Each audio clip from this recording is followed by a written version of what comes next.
Hello नमस्कार दोस्तों, आप सभी लोगों का स्वागत है आपके अपने YouTube चैनल ज़िंदगी यूपी में। दोस्तों आज की इस वीडियो का देखो कोई ऐसा वैल्यू ओरिएंटेड टारगेट नहीं है कि मैं आपको बता रहा हूँ कोई नोटिफिकेशन हो या कोई एग्जाम से रिलेटेड इन्फॉर्मेशन हो। मेरे पास बहुत बहुत बहुत ज़्यादा आपको मैं बता नहीं सकता, इतने सारे कमेंट आए हैं कि सर हमें बता दो कि रिमेनिंग एग्जाम जो बच गए आपके CS इंजीनियर। सबसे ज़्यादा मेरे पास से कमेंट आए केमिस्ट्री वालों के, केमिस्ट्री वाले जो लेक्चरर हैं उनके एग्जाम कब होने वाला है और CS वालों का एग्जाम कब होने वाला है। तो मैं इसको बना रहा हूँ भाई। देखो सटीक नॉलेज मेरे पास भी नहीं है क्योंकि पता नहीं ये विभाग अभी क्या मतलब नशा करके बैठा है, क्या करके बैठा है। इन्होंने एक बार तारीख निकाली, उसके बाद में उनको पता नहीं था क्या पहले कि एक एग्ज़ाम पढ़ रहा है, उसके बाद में फिर दोबारा इन्होंने डेट निकाली और इस वाले पे भी एक एग्ज़ाम और है, इससे एक दिन पहले इनफैक्ट। तो उस पर भी पैसे, ये वाला तो कंपलसरी है, इस वाले पे होने ही वाला है। आपका जो 22 दिसंबर की आपकी जो डेट आई है वो तो होने ही वाला है, 22 दिसंबर को तो आपका होने ही वाला है। लेकिन पता नहीं क्या सोच के बैठा है। तो देखो वैल्यू ओरिएंटेड मेरे को भी इन्फॉर्मेशन नहीं है, लेकिन जो स्पेकुलेट कर सकता हूँ मैं, जिस हिसाब से मेरा एक्सपीरियंस रहा है मैं उस हिसाब से आपको बता दूंगा। तो देखो अगर जिन लोगों को पहले से इन्फॉर्मेशन है, और हम इसमें और भी बहुत कुछ डिस्कस करेंगे, जैसे कि आपका हो गया एग्जाम पैटर्न। देखो मैंने पिछली वीडियो में बता दिया था आपको, लेकिन बहुत सारे बच्चे बोले थे उस टाइम पे 12 दिसंबर को आपका एग्जाम था कि आपसे पूछ रहे थे सभी लोग क्या 10 दिसंबर तक हिंदी हो जाएगी। लेकिन अब आपका 22 को एग्जाम हो गया तो आपको और 10 दिन मिल गए। तो उससे रिलेटेड और बता दूंगा कि हिंदी कैसे प्रिपेयर करो, GS को मोस्ट इफेक्टिव वे में कैसे करो। देखो अब डेट बढ़ चुकी है, इसका मतलब ये आपकी 10 से लेके 15 नंबर और कट ऑफ ऊपर जा चुकी है। ठीक है, ये बात आप ध्यान में रखने, जहन में घुसा लें, और ये बात आप सोच के चलेंगे 10 से 15 नंबर आपकी कट ऑफ और इंक्रीज हो गई है। क्योंकि भाई आप सभी को टाइम मिलेगा, जिन लोगों को पहले GS पढ़ने का टाइम नहीं था वो GS पढ़ लेंगे इसमें, और हिंदी पढ़ लेंगे, हिंदी का टाइम नहीं था। तो इस वजह से आप अपनी टारगेट ओरिएंटेड पढ़ाई करना स्टार्ट कर दो। ठीक है, अब देखो ना ज़्यादा टाइम बर्बाद करते हुए सीधे की मुद्दे की बात पे आते हैं। दोस्तों उससे पहले अगर आपने चैनल सब्सक्राइब नहीं किया है तो make sure that you have to subscribe the channel को जरूर सब्सक्राइब कर लेना गाइस। और अगर आपने टेलीग्राम पर नहीं जुड़े हो हमारे साथ तो टेलीग्राम की लिंक मैंने डिस्क्रिप्शन बॉक्स में प्रोवाइड कर दी है, वहां जाके आप हमसे जरूर जुड़ सकते हैं। ठीक है, अब सीधे मुद्दे की बात पे आते हैं कि अब हमारा पूरा टारगेट क्या है। देखो इस वीडियो में मैं आपको no doubt expected exam date बताऊंगा, रिमेनिंग एग्जाम की जो रिमेनिंग ब्रांचेस बच गई। मोस्ट इंपोर्टेंट केमिस्ट्री, ठीक है, और आपका वो हो गया CS इंजीनियरिंग, इलेक्ट्रॉनिक्स इंजीनियरिंग, इन सब से रिलेटेड बात करेंगे। और भी टेक्सटाइल हो गए, फेदर हो गई, सब के बारे में बात करेंगे। ठीक है, तो चलो अब सीधे आते हैं नीचे। देखो एग्जाम डेट से रिलेटेड आपको मैकेनिकल का पता ही होगा, जिन लोगों को नहीं पता है केवल उनके लिए बता देता हूँ मैं। Mechanical, civil, electrical, electronics, English और वर्कशॉप प्रिंसिपल, ये सारे बंदे यानी कि 5 हो गए, ये 5 वर्कशॉप मैकेनिकल वालों के साथ ही होगा। ठीक है, तो इन 5 बंदों का आपका पेपर कब होने वाला है? 22 दिसंबर को। ध्यान से समझना, ये 22 दिसंबर को होने वाला है। ठीक है, और आपके एग्जाम सेंटर से रिलेटेड भी बात करेंगे आगे, क्योंकि नोटिस सब कुछ आ चुका है। ठीक है, और रिमेनिंग लेक्चरर की वैकेंसी का डेट कितनी होने वाली है ये भी हम डिटेल में डिस्कस कर लेते हैं। अभी देखो डेट क्या होने वाली है मैं पहले भी बता दूं। देखो इसका नोटिस भी आया था, आपने नोटिस नहीं देखा तो मैं दिखा देता हूँ। देखो ये रहा नोटिस आपने पहले पढ़ ही लिया होगा, यहाँ पे सब कुछ लिखा हुआ है। 5 जगह आपके सेंटर पढ़ने वाले हैं, जो कि आपके सेंटर हो गए कौन से यहाँ पे इन्होंने लिख रखा है, ये रहे 5 सेंटर पढ़ने वाले हैं। लखनऊ हो गया, प्रयागराज हो गया, गोरखपुर हो गया, गाजियाबाद हो गया, मेरठ हो गया। अब कैसे कैसे अलॉटेड किए जाएंगे? देखो पिछली बार क्या हुआ, जो UPPSC AE का एग्जाम था उसमें इन्होंने स्लॉट ओपन कर दिए थे, आप अपने हिसाब से चुन सकते थे। लेकिन इस बार जो मेरे को लगता है जो आपका परमानेंट एड्रेस होगा, करस्पॉन्डेंस एड्रेस होगा, उससे रिलेटेड आपका जो नज़दीक से नज़दीक होगा उसमें आपका डालने की कोशिश करेंगे। अगर ओपन नहीं किया इन्होंने स्लॉट, पिछली बार इन्होंने स्लॉट ओपन करके आपसे जानकारी मांग ली थी, इस बार लेकिन स्लॉट ओपन नहीं लग रहा है मेरे को, अब तक नहीं लग रहा है, आगे होगा तो मैं इन्फॉर्म कर दूंगा इसी चैनल पर। ठीक है, अब रिमेनिंग वालों की बात कर लेते हैं। देखो मैंने यहाँ पे लिख रखा है रिमेनिंग लेक्चरर्स जो आपके अलग बच गए। देखो 22 दिसंबर में आपका यही एग्जाम होने वाला है। ठीक है, यानी कि दिसंबर का महीना आपका गया, दिसंबर में किसी की भी डेट नहीं आ रही, ये मैं आपको फॉर श्योर बोल सकता हूँ। दिसंबर में किसी की भी डेट नहीं आ रही। पहले जब 12 दिसंबर को हुआ था तो मैं एंटिसिपेट करके चल रहा था कि आपका दिसंबर के एंड में हो जाएगा जो बचे कुछ लेक्चरर्स हैं, लेकिन अब 22 दिसंबर को तो यही वाला एग्जाम है। ठीक है, और 23 जनवरी को मैंने पहले आपको डेट दी थी कि 12 से लेके 23 जनवरी को आपका एग्जाम होने वाला है UPPSC AE का। जो बच्चे मैकेनिकल के हैं, सिविल के हैं, इलेक्ट्रिकल के हैं, उनका एग्जाम होने वाला है। तो आपका जो एग्जाम होगा, देखो आपका एग्जाम इस दिसंबर के महीने में बिल्कुल भी नहीं होने वाला है। जनवरी में जो होगा आपका फर्स्ट वीक में भी नहीं होने वाला, पहले वीक जो है फर्स्ट वीक में भी नहीं होने वाला है, क्योंकि पहले इसी से समापन कर लें, ये बहुत ही बड़ी बात है। विभाग इतना स्लो चल रहा है ना, बहुत ही ज़्यादा स्लो चल रहा है, लेकिन आप अपनी तैयारी को छोड़ना मत। देखो आपका 2nd से लेके 4th वीक तक मतलब होगा जनवरी के एंड में ही। ठीक है, जनवरी के एंड में आपको पेपर होने की 99% चांसेस है। इनको भाई वैकेंसी दिखानी है, जैसे यूपी टेट जैसे आउट हो चुके हैं, यूपी टेट का जैसे पेपर के साथ धांधलेबाजी हुई थी, इस वजह से इनको कोई ना कोई वैकेंसी तो इलेक्शन में दिखानी पड़ेगी। तो यूपी लेक्चरर की जो वैकेंसी है, UPPSC वाली लेक्चरर वाली, ये इलेक्शन से पहले क्लियर होंगी, आपका इंटरव्यू भी होगा, सब कुछ होगा, इलेक्शन से पहले ही होगा, ठीक है। और जितने लोग बोल रहे थे कि भाई यूपी में वो लगने वाली है, आचार संहिता लगने वाली है, ठीक है, तो आचार संहिता की बात ऐसी है भाई, यूपीपीएससी जितने भी लोक सेवा आयोग होते हैं, जितने भी लोक सेवा आयोग होते हैं, उनकी एग्जाम से कोई भी लेना देना नहीं होता, कुछ भी नहीं होना था। उनका एग्जाम हो रहा है तो उनका एग्जाम होगा। यूपीपीएससी में कभी भी पेपर डिले नहीं होते। तो ये आप मान के छोड़ दें कि अगर आपकी आचार संहिता लग गई तो आपका पेपर नहीं होगा, पेपर आपका फिर भी होगा, ठीक है। ये वाला एग्जाम तो होके ही रहेगा। तो ये मान के चलें अपना जनवरी के लास्ट में और फेब के स्टार्टिंग में, ये आपकी मोस्ट प्रोबेबल 99% डेट है, ठीक है। ये आपके एग्जाम से रिलेटेड होगी कि आपकी डेट कब होने वाली है। अब देखो और बात कर लेते हैं और आगे जनरल डिस्कशन। देखो एडमिट कार्ड की तो क्या है, पिछली वाली वीडियो का इस मैंने वो डाल दी, इसमें आप देख लेना। एडमिट कार्ड देखो 10 दिन से पहले इन्होंने बोल दिया कि 10 दिन से पहले आएंगे, एग्जाम से होने से 10 दिन पहले आ जाएंगे आपके एडमिट कार्ड। तो शायद आ जाए, पिछली बार तो आए नहीं थे, उसकी वजह से डिले होने वाला था पेपर पैटर्न, ठीक है। आप सभी लोगों को मैंने पिछली वीडियो में बता दिया, लेकिन फिर भी भाई बहुत सारे लोगों को कन्फ्यूजन आ रहा है। मैं बता देता हूँ, 2 एग्जाम होने वाले हैं इसमें, ठीक है। कितने एग्जाम होने वाले हैं? 2 एग्जाम होने वाले हैं इसमें। तो 2 एग्जाम होने वाले हैं, ठीक है। 2 एग्जाम का भी मैं आपको ऐसा बता देता हूँ। देखो 375 नंबर का एक एग्जाम होने वाला है आपका, ठीक है। उसमें एक में 125 मार्क्स आएंगे और 1 नेगेटिव मार्किंग होगी आपकी। ये मैं देखो पिछली वीडियो में आपको सब कुछ बता चुका हूँ। जिन लोगों को रिपीट हो रहा है भाई उनके लिए सॉरी, लेकिन बहुत कमेंट आए, मैं क्या करूँ, ठीक है।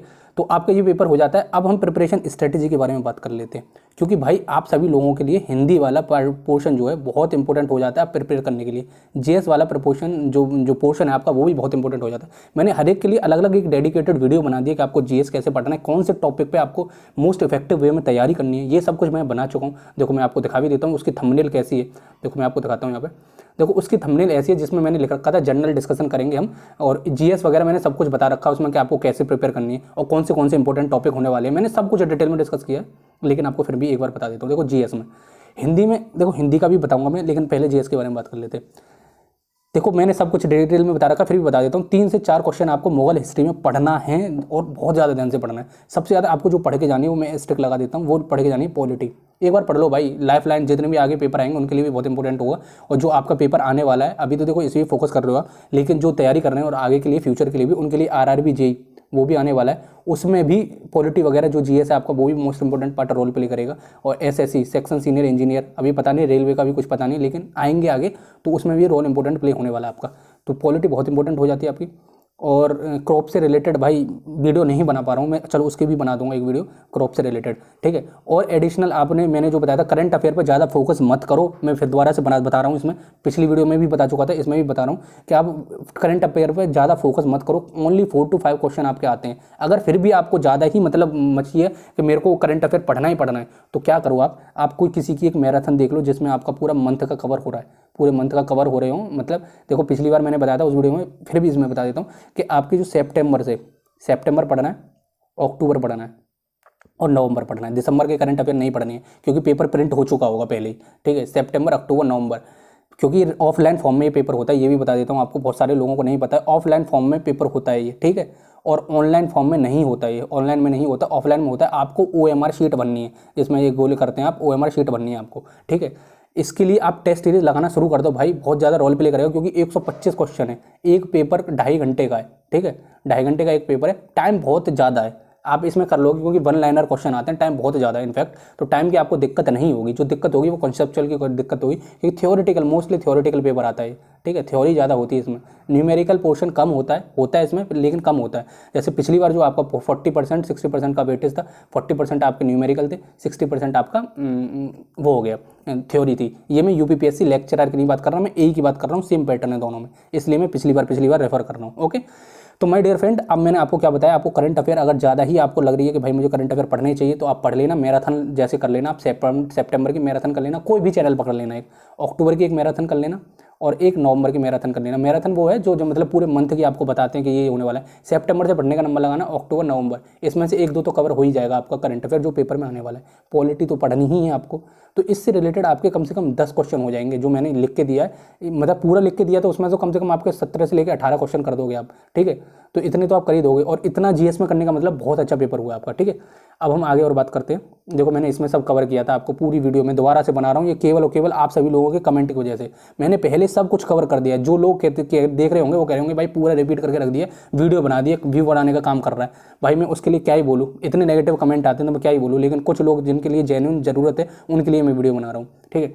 और आपका ये हिंदी प्रिपरेशन में देखो मैंने पहले बताई है, संधि आपको पढ़नी है, इसमें तो आपको कम से कम 23 लेके आने 25 में से, तो आप कंपटीशन में हो। हिंदी में इतना कंपटीशन नहीं है माय डियर फ्रेंड। अगर आप जेन्युइनली पढ़ के देखोगे, 3 से 4 दिन टाइम निकाल के देखो, पढ़ के देखो, फिर उसके बाद टेस्ट सीरीज देख लेना। देखो मैंने पहले भी बताया, टेस्ट बुक पे जाके आप टेस्ट देना स्टार्ट कर दो, ठीक है। जो सब्जेक्ट वाइज टेस्ट होते हैं आपके, उसमें आप हिंदी प्रिपेयर करोगे तो हिंदी का आप अपना जैसे जैसे प्रिपेयर करते जाओगे तो आपको समझ में आ जाएगा कि मतलब मेरी प्रिपेयर अच्छी हो रही है। देखो संधि बहुत बड़ा टॉपिक है, एक बार को आप इसको लीव करके जाओगे तो आपके 2 से 3 क्वेश्चन सीधे स्ट्रेट फॉरवर्ड गलत होंगे, ठीक है, जो कि आप जोखिम नहीं उठाना चाहोगे मेरे हिसाब से, क्योंकि 2 से 3 क्वेश्चन हमेशा आते ही आते हैं। संधि और समाज से आपके लगभग इन्हीं से आपके 3 से 4 क्वेश्चन बन जाते हैं, तो ये तो आपको पढ़ना ही पड़ेगा। देखो कुछ ना कुछ आपको भी मिल रहा होगा, जो लोग पहले से देख चुके हैं। 3 से 4 क्वेश्चन आपको इन स्ट्रेट फॉरवर्ड इन दोनों से क्वेश्चन से मिल जाएंगे। अगर आप नहीं पढ़ना चाहते हो तो 3 से 4 क्वेश्चन आप समझ के चढ़ना कि बली चढ़ गए आपके, ठीक है। तो इनको तो पढ़ के जाना ही पड़ेगा माय डियर फ्रेंड, ओके। स्वर व्यंजन most most most most most कितनी भी बार मोस्ट लगा लो, वो इंपॉर्टेंट टॉपिक है। इसमें से भी आपके 2-3 क्वेश्चन आएंगे। देखो मैं आपके यहीं पे लिख के दे देता हूँ जो पूरा वेटेज होगा। यूपीपीएससी ए के पैटर्न पे बता रहा हूँ, वैसा ही पेपर आएगा जहाँ तक मुझे लगता है। देखो संधि हो गया 1, समास हो गया 2, तीसरा हो गया स्वर व्यंजन, और ये हो गया 9 उपसर्ग प्रत्यय। 4 टॉपिक बता रहा हूँ मैं, ठीक है। इन 4 टॉपिक में से आपको एटलीस्ट 10 क्वेश्चंस मिलेंगे, यानी कि 30 नंबर का पेपर आपका यहीं से हो जाता है। कोई भी टेक्निकल पेपर, कोई भी आपका टेक्निकल सब्जेक्ट होगा उसमें का इतना वेटेज नहीं होगा जितना इस हिंदी का वेटेज है। तो माय डियर फ्रेंड आपको इतना पढ़ के ही जाना है, संधि पढ़ के जानी है, समास पढ़ के जानी है, उपसर्ग पढ़ के जाना है, ठीक है, और स्वर व्यंजन। ये 4 टॉपिक आपको मस्ट है। अगर आप कुछ भी हिंदी में नहीं करके जा रहे हो फिर भी आपको ये पढ़ के जाने हैं। अगर आप मेरा जेन्युइनली मान लो तो इतना तो पढ़ के ही जाना पड़ेगा। माय डियर फ्रेंड आपको कुछ समझ में आया हो तो आप लाइक बटन हिट कर देना। देखो भाई बहुत मेहनत कर रहा हूँ मैं आपके लिए। देखो मैं बहुतों की गाली भी सुन रहा हूँ, क्योंकि सब लोग बोलते हैं कि भाई व्यू कमाने के लिए, भाई मेरे को क्या ही मिलेगा। चलो उस पर नहीं जाते हैं, नेगेटिव कमेंट वाले बहुत होते हैं, चलो उस पर मैं छोड़ देता हूँ। तो माय डियर फ्रेंड जो भी आपको मिला हो, ठीक है, और जो भी आपकी क्वेरी हो, कमेंट हो, मेरे को बता देना। मैं हर कमेंट को पढ़ता हूँ, हर एक को रिप्लाई करता हूँ। मैं रिप्लाई नहीं कर पाता तो इसका मतलब ये नहीं है कि मैं पढ़ नहीं रहा हूँ, लेकिन मैं हर एक को पढ़ता हूँ और वीडियो में जवाब देने की कोशिश कर रहा हूँ, ठीक है। तो चलो मिलते हैं किसी अगली धमाकेदार वीडियो में। जब तक की रहो भाई 10 दिन मिले आपको, 10 दिन में आग लगा दो। जो भी 10 दिन मिले जिनको, और जिनको 1 महीना जिनका पेपर डिले हो गया, जैसे केमिस्ट्री का हो गया, भाई स्पेशल मेंशन कर रहा हूँ केमिस्ट्री का बार बार, क्योंकि बहुत सारे लोगों ने मेरे से पूछा है। केमिस्ट्री हो गया, सीएससी हो गया, इन सभी लोगों को बहुत टाइम मिल चुका है। तो आप तो अपनी को धुआं कर दो भाई। पता है मैं थोड़ा मोटिवेशन दे देता हूँ आपको, ठीक है, यहाँ पे दे देता हूँ मोटिवेशन। देखो वीडियो थोड़ी लंबी हो जाएगी, 2 की स्पीड पे आप बढ़ा के देख लेना, 3 तो होता नहीं है, लेकिन 2 पे देख लेना अगर समझ में आए तो, ठीक है। तो इसमें क्या है, मैं आपको मोटिवेशन ये देता हूँ। देखो लेवल 10 और लेवल 9 की जॉब मिलने वाली है इसमें आपको। अब लेवल 10 और 9 से मैं बताता हूँ सैलरी आपकी पता कितनी होगी। अगर लेवल 10 पे जुड़ोगे, जो एमटेक करके आया हुआ है लेवल 10 पे जुड़ेगा, उसको 90,000 इन हैंड सैलरी मिलेगी, 90 प्लस ही मिलेगी, ठीक है, इन हैंड।